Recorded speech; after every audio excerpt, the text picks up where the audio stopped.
ఏయ్, ఇది నా టవల్. అయితే అయితే ఏంటి? అయినా నువ్వెందుకు తీసుకున్నావు? నాకు అసలుకే ఓసిడి. నాకు థైరాయిడ్ అరుతున్నానా? రూమ్మేట్ అన్నాక అన్ని షేర్ చేసుకోవాలి. అసలు మా పాత రూమ్ లో ఉన్నప్పుడు ఒకరి బట్టలు ఒకరు వేసుకునే వాళ్ళం తెలుసా? చిచ్చి, ఎలర్జీస్ రావా? అయినా నాకెందుకులే. ప్లీజ్, నా పర్మిషన్ లేకుండా నా వస్తువులు ముట్టద్దు. నీకు కంట్రోల్ ఉన్నాయేంటి? తీసుకో.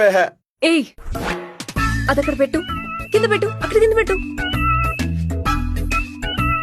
బొత్తిగా మానవత్వం లేకుండా పోతుంది దీనికి. Kameswara Rao, yes my lord. మనిద్దరం ఒకే ఇంట్లో ఉంటున్నాం కాబట్టి కొన్ని కండిషన్స్ ఫాలో అవ్వాలి. ఏంటవి? ఈ రూమ్ మెయింటెనెన్స్ అంతా మనిద్దరం ఈక్వల్ గా షేర్ చేసుకోవాలి.